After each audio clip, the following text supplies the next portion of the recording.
Câmara aprova a reforma trabalhista. Justiça aceita a denúncia e torna réus na Operação Carne Fraca. Rússia proíbe atividades religiosas por extremismo. Menino encontrado morto levanta a discussão sobre abuso infantil.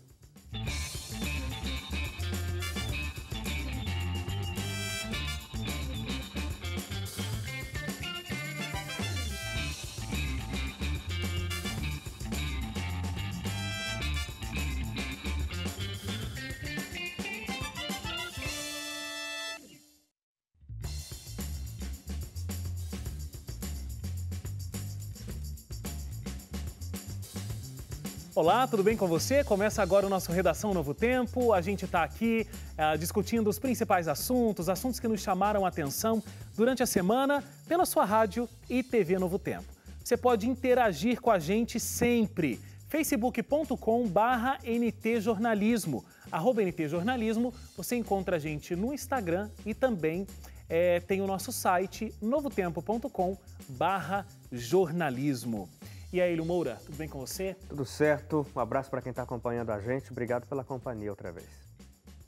E aí, Wagner Cantori? Tudo bem, André Leite? O pessoal do rádio não sabia que você tinha olhado para mim. Por isso que eu, depois de você, falei aqui. Exatamente. Oi, pessoal de casa.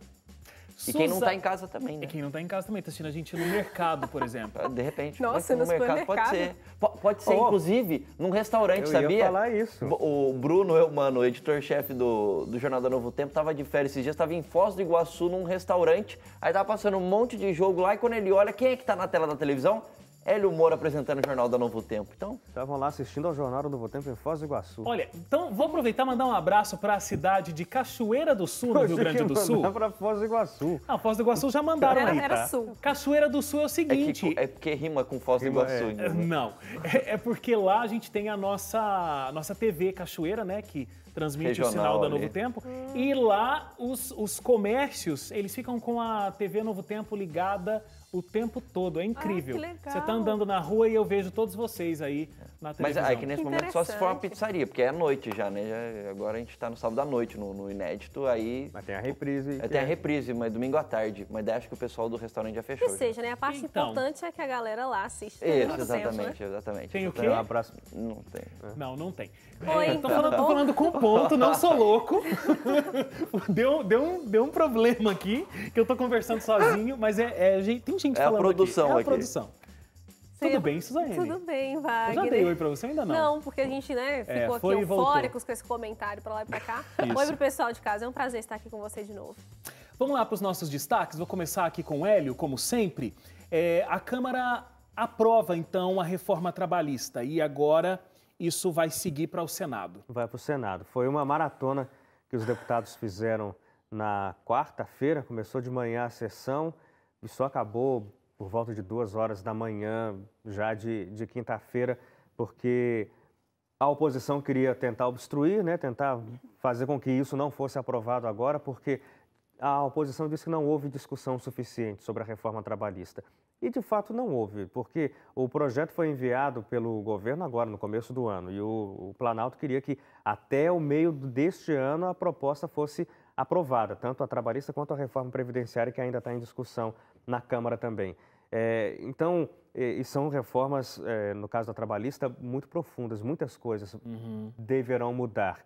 E então a oposição tentou, mas não teve jeito. O presidente, o Planalto, estava muito preocupado porque há uma greve geral convocada para sexta-feira, dia 28, né? Foi agora na sexta. O Planalto queria, a todo custo, que a aprovação acontecesse antes para não ter o impacto do povo na rua gritando contra a reforma. E aí, por isso que ele pediu para os líderes do governo na Câmara colocarem em votação uma tentativa chamada para acelerar a tramitação, né, um chamado urgência, colocar em votação, mas foi derrubado. E aí o presidente da Câmara, Rodrigo Maia, fez o que muitos deputados disseram que era a mesma coisa que o Eduardo Cunha fazia, porque foi derrubada a urgência, então acabou. Mas aí ele pegou no dia seguinte, colocou isso de novo em pauta, aproveitou o pouco que havia ali, que era maior de posição do que de oposição, e aí conseguiu aprovar a urgência. Isso faz com que a tramitação ocorra mais rápido, queime etapas, e aí conseguiu colocar na quarta-feira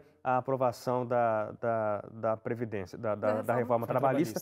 Por fim, O governo venceu Como com uma... dizem, política não é para amadores, né? Não é para amadores, tem que saber fazer o jogo, ou senão você perde. Ô, Hélio, mas quais são os pontos mais significativos dessa reforma? Olha, o que causa mais polêmica na reforma trabalhista, e era o primeiro ponto de todos que o governo queria trabalhar, é o que eles chamam de o negociado em cima do legislado.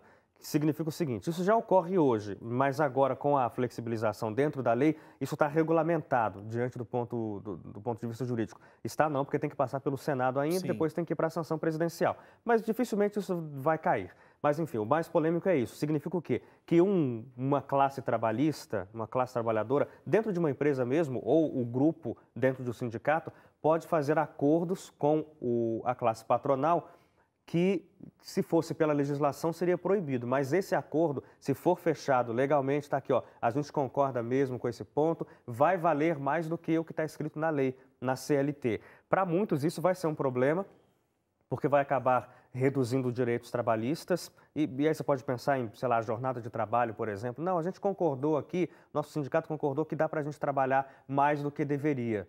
Aí a lei diz o seguinte, você tem um limite para trabalhar, né? 44 horas semanais é o máximo. Não, mas a gente entrou em acordo aqui, aí quando for, se isso chegar à justiça, aí vai dizer, não, mas tá na CLT que não pode. Não, mas a gente entrou em acordo e a lei trabalhista permite esse acordo valendo mais do que a CLT. É um exemplo. Então esse é o ponto que causava mais tensão dentro de todos os outros. Mas daí tem outras coisas, por exemplo, as férias. Hoje, um trabalhador só pode dividir as férias em duas partes, né? Ou você pode pegar 10 e 20 dias, né, separadamente. Ou 15 e 15. Ou 15 e 15. Ou 15 e 15? Vocês têm certeza disso? Porque eu já tirei, já. do Que Hélio. já Tirou? tirou. Você tem certeza? Tirar não significa que Não, possa não, mesmo, né? Você tem que dividir esse Você tem que período dividir, em no dois. máximo em duas 30 vezes. ou no Ou máximo agora o que a lei permite é que se divida em até 3. Então você pode pegar 3 de 10. 3 de 10, pode pegar um Mas- dia e depois não, dividir mas os tem outros um mínimo 29. também. Quer dizer, então você vai poder dividir em 3 vezes as férias, o tempo de férias. Para alguns, isso também vai ficar ruim, porque você precisa de um tempo para descansar que seja um tempo maior, não é? Dentro do período inteiro de ano de trabalho. Então, para alguns especialistas, isso vai causar problemas para a saúde do trabalhador. Entre outras coisas, que acabam sendo mudanças menores, mas que vão afetar o trabalhador. Mas há também coisas que são positivas dentro da legislação. Inclusive, a própria regulamentação que permite o negociado em cima do legislado, para muitos advogados trabalhistas, vai ser uma coisa boa, porque há coisas que ocorrem e que são regidas pela legislação, mas que já são muito ultrapassadas, porque a legislação trabalhista tem mais de 70 anos, eu imagino, é muito antiga. E muita coisa mudou no cenário de trabalho, né? Hoje a gente tem home office, que foi regulamentado agora também, então uma coisa positiva, né, da regulamentação do home office, e várias outras coisas que, com o passar do tempo, vão mudando e a lei não foi acompanhando. Mas é uma briga muito, muito grande. Mas a Câmara aprovou também o Congresso aprovou também nessa mesma semana outras coisas, como, por exemplo, o fim do foro privilegiado para crimes comuns. Isso é muito bom, isso foi no Senado, mas tem que passar por uma outra votação. Quer dizer, político que mata não vai mais estar protegido pelo foro privilegiado, não. E há casos no Supremo Tribunal Federal de deputados que têm ação judicial porque supostamente um homicida. Uma coisa interessante que o Congresso fez. Muito bom. Leite, seu destaque, a gente vai falar de carne fraca, Operação Carne Fraca. Deu bastante polêmica há um tempo atrás e agora temos alguns avanços nessa situação, né? Que era o caso que envolvia a corrupção e carnes de má qualidade recebendo selo de aprovação, etc., em alguns frigoríficos aqui do Brasil, principalmente na região sul. Por isso, inclusive, que a decisão, que é a coisa nova aqui, né, aconteceu na Justiça Federal do Paraná, que tornou 59 dos 60 denunciados na Operação Carne Fraca em réus, né? Então, esses réus, esses denunciados que agora são réus, são principalmente fiscais, né, de áreas do Ministério da Agricultura, se eu não me engano, é isso aqui, Ministério da Agricultura e tudo mais, setor de inspeção de produtos de origem animal e tudo mais. Então, 59 dos 60 acusados agora são réus. Desses, já tinham 24 que estavam com prisão preventiva, né? Então, agora, vamos ver até que ponto vai acontecer o julgamento dele, o que vai acontecer nesse julgamento deles, né? A denúncia do Ministério Público foram 5 denúncias de entre as denúncias tem crime de corrupção ativa e passiva, concussão, adulteração de produtos alimentícios, entre outros. E a acusação, segundo a acusação, o esquema no Paraná, no estado do Paraná, era comandado por um ex-superintendente federal do Ministério da Agricultura no estado e também por uma chefe do setor de inspeção de produtos de origem animal. Então, eles davam selos que garantiam a qualidade do produto, quando, na verdade, o produto nem foi fiscalizado. Nem foi fiscalizado, ou às vezes podia até estar podre, e enfim. Então, ainda não foi julgado, né? Mas a denúncia foi aceita e 60 dos acusados agora são 59 dos 60 denunciados agora são réus. Muito bem. Suzane, o seu destaque é goleiro Bruno voltou para a prisão. Foram 3-1 a favor dessa decisão, que derrubou, então, o habeas corpus que ele tinha ganhado em fevereiro, que foi expedido pelo ministro Marco Aurélio. Inclusive, ele foi o único que votou a favor que ele continuasse em liberdade. E essa questão agora fica o seguinte, porque ele vai voltar para a cadeia e vai aguardar o julgamento em segunda instância preso. Porque ele tinha conseguido o habeas corpus para aguardar esse julgamento em segunda instância livre. A defesa encontrou ali brechas para conseguir esse habeas corpus. Porque é o seguinte, ele foi condenado em 2013, foi condenado à primeira instância, ele foi julgado e condenado a 22 anos e 3 meses de prisão. Só que ele recorreu, né, para a segunda instância. E durante esse processo ele ficou preso, então, 4 anos aguardando esse julgamento. O segundo julgamento. E até então, uma pessoa, ela deveria, né, ou deve ser presa quando ela foi julgada em segunda instância, né? Então, nessas brechas aí, o advogado alegou que o Ministério Público demorou para poder ver o caso dele, enfim, ele conseguiu.